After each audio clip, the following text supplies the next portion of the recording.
കേരള രാഷ്ട്രീയത്തിൽ അത്യന്തം നാടകീയമായ നീക്കങ്ങളാണ് ഇപ്പോൾ അരങ്ങേറിക്കൊണ്ടിരിക്കുന്നത്.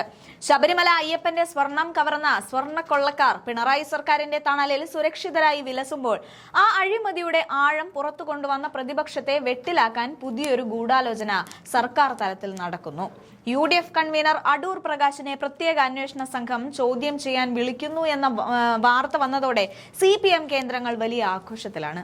എന്നാൽ ആവേശപ്പെടുന്നവർ ഒരു കാര്യം ഓർക്കുന്നത് നന്നായിരിക്കും. ഭക്തരുടെ സ്വർണം കവർന്ന ദേവസ്വം ബോർഡിലെ അഴിമതി വീരന്മാരും അവർക്ക് കുട പിടിച്ചു കൊടുക്കുന്ന മന്ത്രിമാരും ജയിലിലേക്ക് നടക്കേണ്ടി വരുമെന്ന് ഉറപ്പായപ്പോൾ ജനശ്രദ്ധ തിരിച്ചുവിടാൻ സർക്കാർ ഇറക്കിയ അവസാനത്തെ തുറുപ്പുചീട്ടാണ് അടൂർ പ്രകാശ്. സത്യത്തിൽ ഇതൊരു പുകമറ മാത്രമാണ്. ഒന്നാം പ്രതി ഉണ്ണികൃഷ്ണൻ പോറ്റിയുമായുള്ള ബന്ധത്തിന്റെ പേരിലാണ് അടൂർ പ്രകാശിനെ ചോദ്യം ചെയ്യുന്നത് എന്നാണ് അധികൃതർ പറയുന്നത്. എന്നാൽ എന്താണ് ഇതിലെ യാഥാർത്ഥ്യം?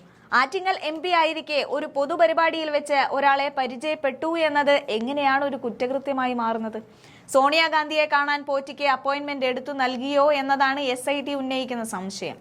എന്നാൽ ഈ നീക്കം വെറും രാഷ്ട്രീയ നാടകമാണെന്ന് ആർക്കും മനസ്സിലാകും. ഒരു പ്രതിക്കൊപ്പം ഫോട്ടോയിൽ കണ്ടു എന്നതുകൊണ്ട് മാത്രം ആരും പ്രതിയാകുന്നില്ല എന്ന കാര്യം കഴിഞ്ഞ ദിവസം VD സതീശൻ കൃത്യമായി വ്യക്തമാക്കിയതാണ്. കല്യാണ വീടുകൾ, യാത്രകൾ തുടങ്ങിയ ഒരു രാഷ്ട്രീയക്കാരന്, പ്രത്യേകിച്ച് ഒരു ജനപ്രതിനിധിക്ക് ചുറ്റും എപ്പോഴും ആളുകൾ ഉണ്ടാവാനുള്ള സാധ്യതകൾ അവിടെ ഏറെയാണ്. അവരൊക്കെ ഫോട്ടോയും എടുക്കും എന്ന് കരുതി അതൊക്കെ കുറ്റകൃത്യത്തിന്റെ ഭാഗമാകുമോ എന്നതായിരുന്നു സതീശന്റെ ചോദ്യം.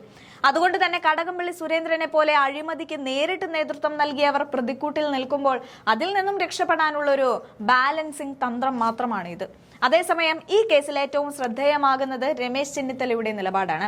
ശബരിമല സ്വർണ്ണക്കൊള്ളയുമായി ബന്ധപ്പെട്ട നിർണായക രേഖകൾ SIT കൈമാറിയതും ഉന്നതതല അന്വേഷണം ആവശ്യപ്പെട്ടതും അദ്ദേഹമാണ്. സ്വന്തം മുന്നണിയിലെ ഒരു നേതാവിനെ ഈ കൊള്ളയിൽ പങ്കുണ്ടായിരുന്നെങ്കിൽ ചെന്നിത്തല ഇത്രയും ശക്തമായ നിലപാടെടുക്കുമായിരുന്നില്ല. സ്വന്തം മുന്നണിയിലെ ഒരു നേതാവിന് ഈ കൊള്ളയിൽ പങ്കുണ്ടായിരുന്നെങ്കിൽ ചെന്നിത്തല ഇത്രയും ശക്തമായ നിലപാടെടുക്കുമായിരുന്നോ? ഒരിക്കലുമില്ല. അഴിമതിക്കെതിരായ കോൺഗ്രസിന്റെ പോരാട്ടം അത്രമേൽ സത്യസന്ധമാണ് എന്നതിന്റെ തെളിവാണ് ചെന്നിത്തലയുടെ ഈ ഇടപെടൽ. ഇവിടെ നമ്മൾ ഗൗരവമായി ഓർക്കേണ്ട ഒരു കാര്യം മറ്റൊന്നാണ്.